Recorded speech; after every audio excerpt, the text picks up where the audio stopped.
Okay, Act 4, Scene 3. Now we are in Juliet's chamber, and again, this is Tuesday night. Capulet has just moved the wedding up from Thursday to Wednesday, which I think is going to adjust the timeline a little bit. So, Juliet's chamber, remember, she's not supposed to be allowing anybody in her chamber for this plan, but the nurse was helping her get ready, in quotes, for the wedding. So, enter Juliet and nurse. Ay, those attires are best. But, gentle nurse, I pray thee, leave me to myself tonight, for I have need of many orisons, which means prayers, especially for those of you that speak Spanish, that should be familiar, to move the heavens to smile upon my state, which, well thou knowest, is cross and full of sin. Enter Lady Capulet. Lady Capulet. What, are you busy, ho? Need my help, or need you my help? Juliet. No, madam, we have culled such necessaries as are behooveful for our state tomorrow. So please you, let me now be left alone. Again, leave me alone. And let the nurse this night sit up with you, for I am sure you have your hands full all in this so sudden business. Lady Capulet. Good night. Get thee to bed, and rest, for thou hast need. Exit Lady Capulet and the nurse. Juliet. Farewell. God knows when we shall meet again. I have a faint cold fear thrills through my veins that almost freezes up the heat of life.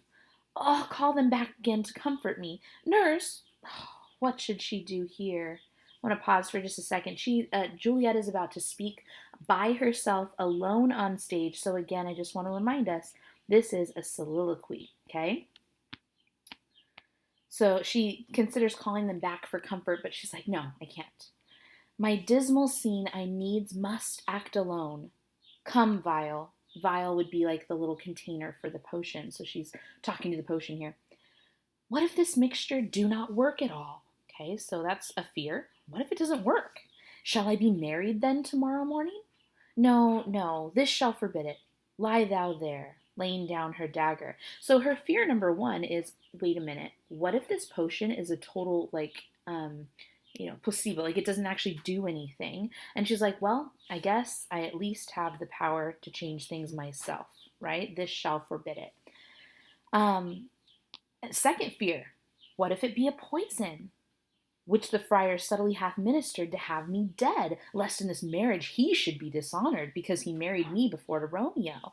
So fear number two is, wait a minute, what if this isn't a potion at all? What if this is actually poison and the friar's trying to kill me?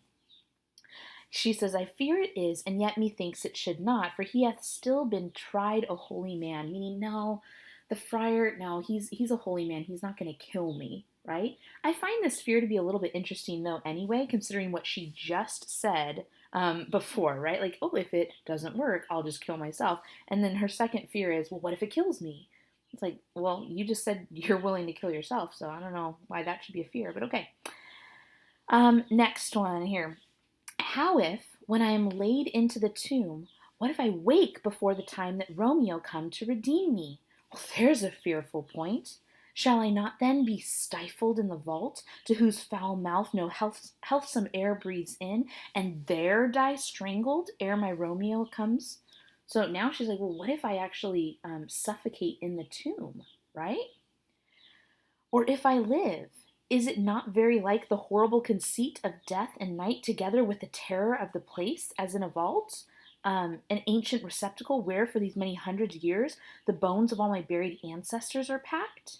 Okay, so her kind of concern number three is, what if I wake before time and then there die strangled, right? So that's concern number three. But then she says, wait a minute, if I live and I wake up, okay, this is concern number four, then what if I'm filled with terror in the fact that I am lying in a tomb, right? And again, Shakespearean people, or Elizabethan people, would have been extremely, oh my goodness, superstitious, right? And so that would have been a very, very scary thing, a scary idea for her to be in.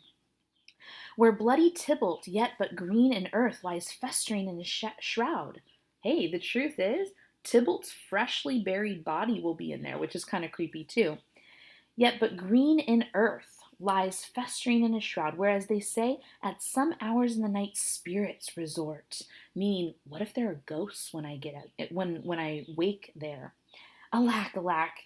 Is it not like that I, so early waking, what with loathsome smells and shrieks like mandrakes torn out of the earth, that living mortals hearing them run mad? By the way, this mandrakes thing, Harry Potter kind of got it right. If you know anything about Harry Potter, that's the mandrake. Okay, and mandrakes were kind of rumored to, if you were to uproot them, that they would have kind of like legs like people, and they would make a sound if you uproot them that would drive a person mad.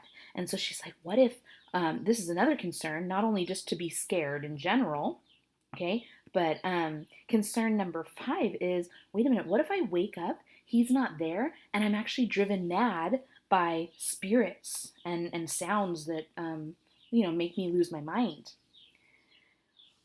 Oh, if I wake, shall I not be distraught, environed with all these hideous fears? And madly play with my forefather's joints, and pluck the mangled Tybalt from his shroud? Again, going back to this fear up here, like, what if I lose my mind? And in this rage, with some great kinsman's bone, as with a club, dash out my desperate brains? Okay, so take it a step further. What if I go mad and then, actually bash my own brains out and kill myself?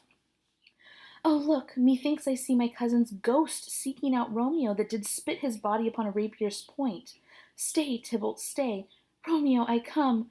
This do I drink to thee. She falls upon her bed within the curtains. Okay, so ultimately, she does take the potion after all of those fears.